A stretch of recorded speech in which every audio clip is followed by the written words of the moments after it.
बाबांच्याकडं मी 1973ला पहिल्यांदा बाबांचा फोटो बघितला. कॉलेजला असताना एका पेपरला सहज पेपरचा असायचा, त्यात बाबांचा फोटो बघितला. बाबांचा फोटो बघितल्यानंतर मला असं वाटलं, हा थोर योगी कुठेतरी हिमालयातल्या वगैरे असतील. पण खाली टीप होती, पूज्य दत्ताबाळांचा वाढदिवस अमुक अमुक 3 एप्रिलला कोल्हापूर येथे. कोल्हापूरला ही व्यक्ती आहे म्हणल्यावर मी एकदम चाटच पडलो. आणि मग मी ते कात्रण हळूच कापून घेतलं आणि ते माझ्याजवळ ठेवलं. त्यानंतर मी बाबांना त्याच्यानंतर विवेकानंदांचं त्यांचं चरित्राचं एक पुस्तक माझ्या वाचनात आलं. ते वाचता वाचता वाचता मला असं वाटायला लागलं की या थोर व्यक्तीला आपण भेटलंच पाहिजे. मी एक दिवशी असं रात्री तडक तडक मी असं चालतच गेलो कोल्हापूरला. पैसे जवळ नव्हते, कॉलेजचं जीवन होतं, त्यावेळेला पैशाची फार कमतरता असायची आणि माझं पैसे नव्हते, पण भेटायची इतकी ओढ निर्माण झाली की मग मी कोल्हापूरला चालत गेलो आणि बाबांना रात्री चालत गेलो, सकाळी त्या रुईकर कॉलनीमध्ये विचारत गेलो आणि तिथं मग दत्ताबाळांच्या मिशनमध्ये गेलो तर तिथं ते नव्हते, मिरजेला आलते. अरे बापरे म्हणलं, आता काय करायचं. मग मिरजेला मी ट्रेननं कोल्हापूर मिरजेला ट्रेननं आलो. तिथं कुठं राहतात इनामदारांच्या घरी एवढं मला माहीत होतं. इनामदारांचं घर मला काय माहीत नव्हतं. असंच विचारत विचारत इनामदारांच्याकडे गेलो आणि मग सगळे तिथे लोक भेटले होते, आलेले होते आणि बाबा मिरजेच्या गेस्ट हाऊसला थांबले होते. मग बाबा एका अर्ध्या तासानं आले. आल्याबरोबर सगळे आम्ही खाली बसलो होतो. खाली बसल्यावर दत्ताबाळे माझ्याकडे बघितलं आणि स्टँडअप म्हणले. स्टँडअप म्हणल्यावर माझ्याकडे बघितलं आणि थोडा वेळ आणि म्हणले, व्हेरी गुड, सिट डाऊन. आणि तेव्हापासून मग मी बाबांना वैयक्तिकाने भेटलो त्या दिवशी. तर ते म्हणले, तू इथं मिरजेच्या मिशनला नेहमी येत जा, शुक्रवारी इथे प्रार्थना असते, हवन असतं, येत जा. मग तेव्हापासून मी मिरजेला जायला लागलो. कल्याणदांच्या घरी ते कार्यक्रम असायचा, दर शुक्रवारी हवन, नंतर प्रार्थना वगैरे असायच्या. त्याच्यानंतर मग बाबांच्याकडे मी पहिल्या त्यांच्या वाढदिवसाला कोल्हापूरला गेलो. कोल्हापूरला गेल्यानंतर त्याच्यानंतर 5 वर्षे मी सतत बाबांच्याकडे जायचं, पण बाबा मला भेटायचेच नाहीत.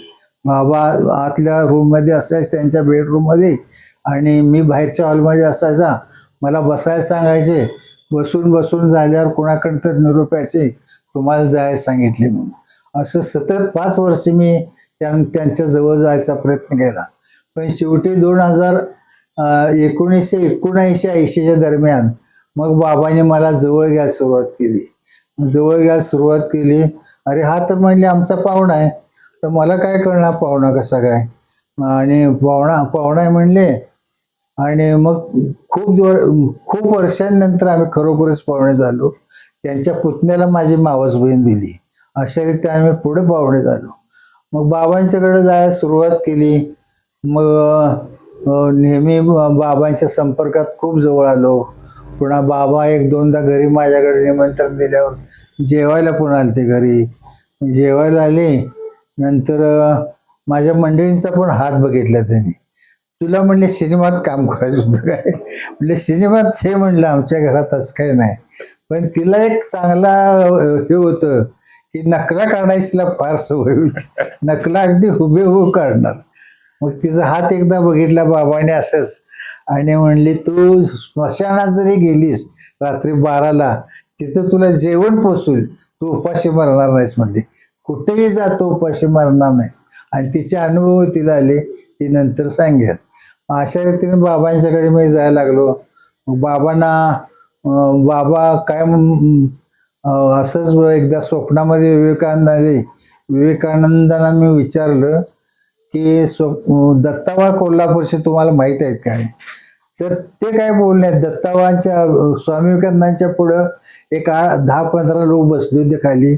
मी विवेकानंदांच्या डाव्या साईडला त्यांच्या मांडीजवळ बसलो होतो आणि हा प्रश्न विचारला, तुम्हाला कोल्हापूरचे दत्ताबाळ माहीत आहेत का. तर ते काय बोलले नाहीत. पण त्याने काय केलं, आपल्या डोक्यावरचं मुंडासं काढलं आणि मुंडासं काढून आपल्या मांडीवर ठेवलं आणि हळूच मान करून माझ्याकडे बघितलं. बघितल्यावर त्यांचे केस असे काही खाली आले की मला त्यांच्यातून दत्ताबळांचं दर्शन झालं. आणि माझ्याकडे फक्त स्मितहास्य करून असं बघितले की असं नजरेने बघितलं की मला कोल्हापूरची माहीत आहेत का नाही हे तुला कळलं ना, अशा पद्धतीने माझ्याकडे बघितलं त्यांनी. मग याच्यानंतर एकदा रामकृष्ण परमहंसपणे माझ्या स्वप्नात आले. असं स्वप्नात आले ते आम्ही जवळ एका मोठ्या हॉलमध्ये जवळजवळ एक 3-4 हजार लोक बसले होते. 3-4 हजार लोक बसले होते. पुढं ते रामकृष्ण परमहंस आणि काय भटजी वगैरे बसले होते. आणि रामकृष्ण आणि एकानं कोणीतरी अनाउन्सिंग केले, ज्याने स्वतःच्या हाताने हार तयार केले ते लोक उभा राहावा. ते मी पण स्वतःच्या हाताने हार निर्माण केला. आणि मग असे 8-10 लोक आम्ही उभा राहिलो. त्याने सांगितलं आत महादेवाची पिंड आहे, तिचं जाऊन दर्शन घ्या आणि हार घाला. आम्ही जाऊन हार घालून आलो. बाहेर आल्यावर मला लवकर लक्षात आलं नाही, पण नंतर माझ्या लक्षात आले हे तर रामकृष्ण परमहंस आहेत म्हणून. मी त्यांच्या वाकून त्यांच्या अंगठ्यावर डोकं ठेवून असं पाया पडलो. पाया पडल्यावर त्यांनी माझ्या डोक्यावर अक्षरशः 4 आण्याचं नाणं माझ्या डोक्यावर ठेवलं. डोक्यावर ठेवल्यावर मी उभा राहिला. उभा राहिल्यावर मला विचारलं, अरे तू इतक्या दिवस काय केलंस? असं विचार मी खजील झालो. खजील जाऊन मी काही बोललो नाही, काही नाही. मी जाऊन बाजूला बसलो. हा एक मला मोठा अनुभव आला. आणि एकदा मला स्वप्नामध्ये असं मोठं हेलिकॉप्टरचा मोठा आवाज आला आणि माझे एकदम टेन्शन फ्री झालो मी त्या आवाजाने. घर घर घर घर असा आवाज आला आणि मला तो चांगलाच अनुभव असं वाटलाय, काहीतरी विशेष आहे. मग बाबाने मी विचारलं एकदा असं बाबा मला जरा, अरे तुला अनाहत नाद ऐकवलं म्हणजे अनाहत नाद होता तो त्याचा ऐकवलं. त्यानंतर बाबांनी बऱ्याच काही गोष्टी म्हणजे सांगितल्या अशा. आमचं लग्न झाल्यावर आम्ही सुरुवातीला गेलो. पुन्हा बाबांनी आम्हाला जेवायला त्यांच्याकडे बोललो. मग गेल्यावर आम्हाला नमस्कार केला वगैरे. बाबा म्हणले तुला एक मुलगा आणि एक मुलगी होईल आणि प्रथम मुलगी होईल म्हणजे नंतर मुलगा होईल. 2च मुलं तुझ्या ह्याच्यात आहेत मुली. आणि तसंच झालं. त्यानंतर बाबांची कृपा माझ्यावर आहे मला नेहमी जाणवतो की बाबा कुठल्याही काय ह्याच्यामध्ये बाबांचा हात आपल्या पाठीवर आहे हे नेहमी जाणवतो. कुठल्याही प्रसंगामध्ये अनेक प्रसंग येतात जातात माणसाच्या जीवनामध्ये, बरे वाईट अनुभव येतात. पण त्यातून बाबांच्या कृपेने आम्ही बाहेर पडलो आणि व्यवस्थित आता काही. आणि एकदा तर मला मराठे मिरजेचे उद्योगपती मराठे यांच्या गेस्ट हाऊसवर बाबा उतरते इथे सांगलीच्या MIDC ला. आणि बाबांनी मला एक वस्तू आणायला सांगितली. ती वस्तू मी जाऊन गावातनं 2 किलोमीटर जाऊन घेऊन परत आलो. आल्यावर अरे म्हणले सरकार तू असं कर, मी पूजा केली आहे हिची कुठल्या हिची पूजा ती कालीमाता नाही आपल्या श्रीयंत्राची पूजा केली म्हणले. त्यातली जाऊन फुलं उचलून आण, तुला पाहिजे ते फुलं आण म्हणले. मी गेलो माझ्या हातात ती पांढरी फुलं आले घेऊन बाबाच्या पाशी गेलो. सरकार म्हणले तुला पैशाला काही कमी पडणार नाही, तू काही काळजी करू नकोस. आणि तेव्हापासून आम्हाला असं काय म्हणजे ग्रस्त परिस्थिती अशी कधीही झालेली नाही. बाबांच्या कृपेमुळं आम्ही आता सगळं सुखी आहोत.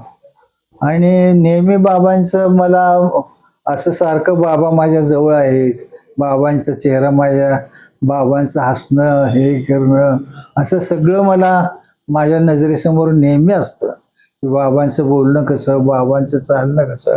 एकदा तर मिरजेला आम्ही गेस्ट हाऊसला थांबलो होतो आणि मी बाबांसारखा मागच असायचा. मग बाबा चालत होते आणि मी त्यांच्या एरजारा घालत होते त्या हॉलमध्ये. मी पण त्यांच्या मागोमाग होते. मला काय म्हणाले, अरे सरकार मी राजासारखा दिसतो की नाही? मी म्हणले होय बाबा खरोखरच राजासारखं दिसतात तुम्ही. ह्याचं कारण काय म्हणले माहीत आहे का तुला? मी मागच्या जन्मी राजस्थानचा राजा होतो. असे काय गोष्टी बाबाने आम्हाला सांगितले. आणि मला एक सूर्यग्रहणाच्या वेळी एक लाल शर्ट दिला. तो शर्ट मध्ये घालत जा साधनेच्या वेळी. तो घालून मी काही साधना वगैरे करतो. अशा अनेक गोष्टी बाबांच्या, आता काय सर्वच गोष्टी माझ्या आठवणीत नाहीत, पण बाबांची कृपा एवढं आमच्यावर हे 1979 सालापासून आम्ही दोघं पण जात होतो. बाबा वारल्यानंतर मी जायची बंद झाली. म्हणजे तिथं जे काय आपुलकी प्रेम आहे की नाही, ते मला तिथे गेलं की उदास वाटायचं. म्हणजे बाबा तिथं आहे तो बनच या करणार. म्हणजे कुठं बसलं, मला माझ्या पहिल्या प्रेग्नन्सी मध्ये मला सांगितलं तू सकाळी 6 वाजता मला जेवण करून घालायचं. म्हटलं दुसऱ्याच्या किचन मध्ये मी कशी काय जेवण करणार. मग आम्ही इथून एसटीने गेलो, 8 पर्यंत गेलो. मला वाटलं मी आपल्या किचन मध्ये गेले, मला वाटलं तर खरंच आता आपल्याला ते स्वयंपाक तू जाऊन बस म्हणजे प्रार्थना मंदिरामध्ये, तुला मी जेवायला 12 वाजता बोलवतो, तुझ्या आवडीचं सगळं मी जेवण करणार. मग आम्हाला जेवायला वगैरे केलं. मग दुपारी म्हटलं विश्रांती घ्या, गेलं. संध्याकाळी निघताना मला एकटीने खाडा दिलेला आहे बाबांनी. तो म्हटली हा चांदीचं त्याला वेस्टर्न करून हे तुझ्या गळ्यात घाल. मग अगोदर मला म्हटले तुला एक मुलगा होणार आहे आणि एक मुलगी होणार आहे, पण नाही तुला पहिली मुलगी होईल तिचं नाव तो सविता ठेव. ती खरंच माझी मुलगी सूर्यासारखीच आहे, तुम्ही अजून तिला बघितलेली नाही, इतकी डॅशिंग आहे ती पुरुषाला सुद्धा मागे टाकल इतकं. म्हणजे ती कुणाला घाबरणार नाही, करणार नाही. मग 2च मुलं आम्हाला. मग तसं मग आम्ही जात होतो. मग एक दिवस ते फॉरेनला निघाले होते बाबा. मला सगळ्यांनी म्हटले पैसे द्या मला. माझ्याकडे त्यावेळेला पैसे कुठले, 100 रुपये माहेरून सासर, 100 रुपये माझ्या पर्समध्ये होते. तर मला म्हणजे तुझ्याकडे बेबी किती आहेत पैसे. मग मी पर्स सगळी बघितली 100 रुपये सापडले. तुझे पैसे पाहिजेत म्हटले मला.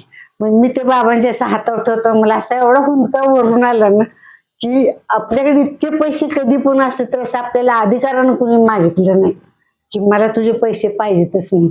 मला म्हणजे तू का रडतेस. म्हणलं बाबा मी इतक्या आयुष्यात माझ्याकडे भरपूर पैसे येत होते, माझ्याकडे माहेरी सासरी सगळं असायचे, माझ्याकडे आता 100 रुपयेच येते आणि ते तुम्ही इतके अधिकारवाणीनं मला मागता, मला कुणीच आयुष्यात मागितलं होतं, हे दिलंच पाहिजेस तू म्हणून. मला म्हटलं तुझा हात बघू. मग त्याला आम्हाला एवढं काय समजत नव्हतं, म्हणजे भविष्य वगैरे असं आपल्याला काय तरुण वय असते काय समज. हात बघितलं, मला म्हटले तुला पिक्चर मध्ये काम करायचं होतं काय. मी म्हटलं नाही. मग माझ्या तोंडावरून हसले, तू नकला करतीस काय. म्हटलं होय मी कॉलेज पासून नकला करते म्हटलं, कारण मी पुण्याला SP कॉलेजला होते ना. मग सगळ्या प्रोफेसर प्रिन्सिपल सगळ्यांच्या नकला मी करत बसलो. मग क्लास सुटला की सर सुरूच. मग पुन्हा हात बघितला, मला म्हटले यांना पण सांगितलं तो अन्नपूर्णा ही तुझ्या घरात नसेल तर तू माझ्या अन्नाला मागवणार, ती उपाशी मारणार नाही, ती स्मशानभूमीत जाऊन बसली तर तिला कोण पण तिथे जेवण देणार. आणि खरंच माझा तो अनुभव आहे. आमच्या दोघांची भांडणं झाली, मी रागवली, मी जेवले नाही, पूर्वी उपवास करायचे, जेवले. मला शेजारच्या बायका म्हणले एक शिंदवणी जेवायला, नाही माझा उपवास. अहो खिचडी केली की थोडं नाही मला खायचं नाही रागाच्या भांडण.